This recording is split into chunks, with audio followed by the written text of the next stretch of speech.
7. A look at your box score, maybe most notably Tua Turn-the-ball-over, 3 interceptions on the day. 2 were his faults, but you can't have that many. All right, back in studio with the guys. Mac, I want to talk about the importance of this win. We can assess some of the how, but the importance of LA coming away a winner here after back-to-back losses against the Giants and the Commanders. To have fallen to Miami here would have been damning to a season. Not completely, but to how we project this team. How does this change that projection? It changes because when you look at how they started the season in the dominant fashion in which they were displaying, we all feel like this was a for sure legit playoff caliber team, a team that could contend for their divisional crown in the AFC West. And then the 2 unexpected losses, especially a week ago, untimely turnovers offensively, seeing some holes surface on the defensive side. It made this game that much more important because of the team you're playing against, a team in the Miami Dolphins, entering today's matchup only 1 win. No playoff hopes at all for Miami. So you got to win the ball games you're supposed to win. That's the life of a playoff caliber team in the National Football League. They found a way to get it done. Not having Omarion Hampton, who would be the running back? Who would be the bell cow? Well, Kamani Vidal showed up 120 plus yards on the ground. A career day for him. If I don't even have to look at his stats, I know that's a career day for him. You look at Ladd McConkey showing up to the party. Offensively, did what they're supposed to do. Defensively, yes, they forced some turnovers, but we saw some issues in the run defense area. I mean, Devon Achane was running through the defense, around the defense. That is a bit concerning, but they made the necessary plays to be able to come out of Miami with a much-needed win. So kudos to Coach Harbaugh and his staff. I'm always amazed at what we're watching the Chargers do this season and how they're winning these ball games. You look at how they beat Kansas City, right? And then you look at how they won this ball game.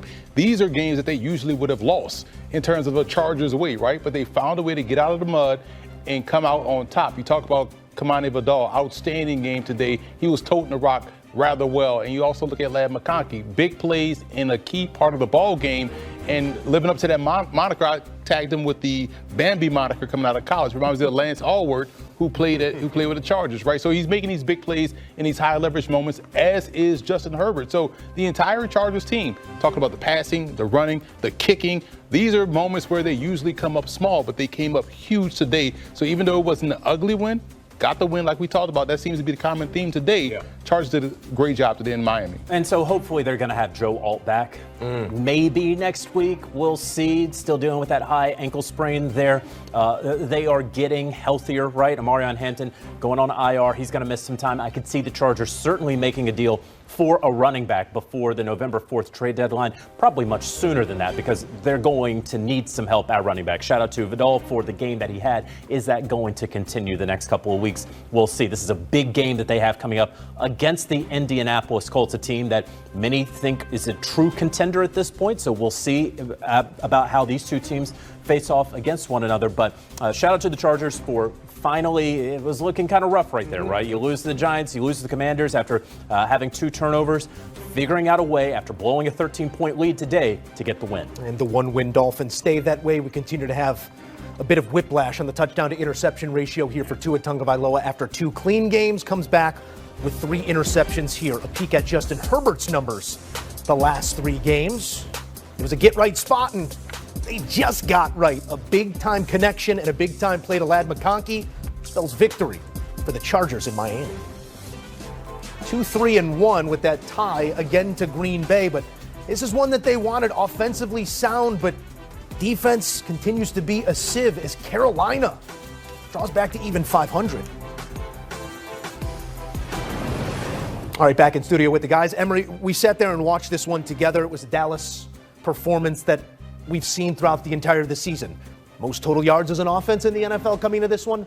Most yards allowed. We see that represented in this final score. What did you make of the total performance here from Dallas? Well, the offense is fine. Defensively, they can't stop anybody. I thought they played fine defensively early in the game, but as the game wore on, that's when Carolina started finding confidence and they started finding plays down the field. They let a dead team, come back to life, and that, right in and of itself, is not playing winning defense. You want to play your best defense in critical situations. I thought this was handled better by Carolina, more so than Dallas in that regard. And when you talk about the Panthers in this game and how they were able to, find life and make things happen, they always had an answer. Dallas refused to put this team away, and that's why they lost this ball game. Plain and simple for me, the Rico Dowdle revenge game. Yeah. he made it known that this game was personal for him. And I appreciate the honesty because oftentimes when a player is playing against his former team, it's not that big of a deal, right? It's just the next best game. He said this was personal. And guess what he went out and did?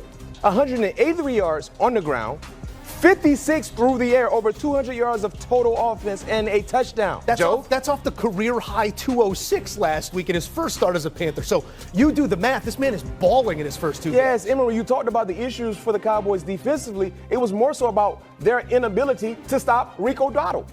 Period. Yeah. Nobody else. Number 5 was a madman today, and they needed him to be as such for Carolina to come back into this ball game. The Dallas Cowboys defensively, they will be the death of the Cowboys in terms of playoff hopes because their offense, without CD Lamb, they're still a playoff caliber offense. Without CD Lamb, Dak Prescott is still slicing opposing defenses. But because of their defense, it goes undone. It's almost like they're wasting quality offensive play because they can't get the necessary stops to win ball games like today. And it's unacceptable and it's annoying, but this is the life they're living in currently for the Dallas Cowboys. You got to try to outscore every team you play. It doesn't matter if you're playing against Bryce Young or Sam Young. It don't matter. You got to outscore whoever the opposing quarterback is. I thought Steve Young was going to get a shout out. No, Sam. Shouts out Sam. We appreciate that as well. 216 rushing yards here, JJ. Yep. We oftentimes talk about the young quarterback's best friend being a run game that can do exactly what Carolina did in this matchup. But what sort of belief does this build in a young quarterback still trying to find it? Well, it's huge, right? Because this is no Chuba Hubbard. And without Chuba, you were thinking, oh, boy, the Panthers are certainly about to struggle being with Rico Dowdle. That has not been the case these last couple of weeks. Rico Dowdle not only, of course, leading them in rushing, also in receiving. We saw Ted McMillan there in the end zone twice, but Rico Dowdle leading the Carolina Panthers in receiving against the Dallas Cowboys, which, B-Mac, speaks to your point even more. You should be winning football games when the leading receiver is the running back for the other team. I want to shout out the Carolina Panthers, though, who, for the first time since 2021, are at 500 this deep in the season. You know, there was after week 2, the Panthers are 0-2. Yep. There was some question before that last drive by Bryce Young against the Arizona Cardinals about whether there could be another benching of Bryce Young and bring in Andy Dalton. And now they have turned things around, being at 500, a Carolina Panthers team, and I think we all believe the Tampa Bay Buccaneers are going to win that division. But this is a Panthers team that can be competitive, that can win football games. So shout out to them and Dave Canales here in year 2. And the crazy part is when you look at Rico Dowdle having this game, it shows you that they have a running game. They're not just running plays. So it doesn't matter who's the back there. They found a way to scheme up run plays. And when you look at this division, seeing how the Falcons play tomorrow or whatnot, and you see how Carolina has found some life. Carolina beat them 30-0. Exactly. So now you look at Carolina, you look at this rest of the division. This is going to be interesting. We thought it was going to be Tampa Bay, but now we never know with this Carolina Panthers team. But I like how they are running the football, regardless of who's back there at tailback. Some very clear splits emerging. 3-0 at home, 0-3 on the road, but an even 500 this late in the season. We know Carolina fans will take that. More to come here on HQ as we take a look at Teteroa McMillan, most receiving touchdowns in a game by a rookie, too. Say it with your chest. In Panthers history. Number 1 instigator right here. Tet was standing alone in the end zone.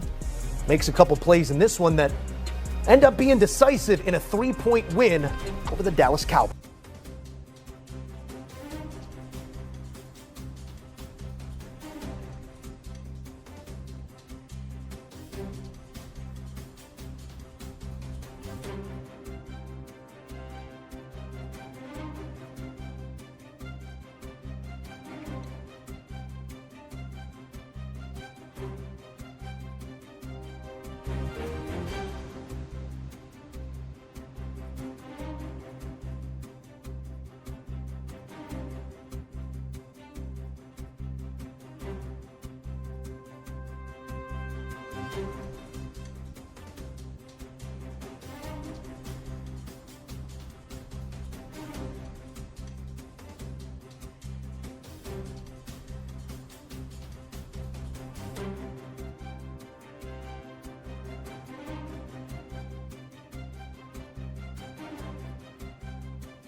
you.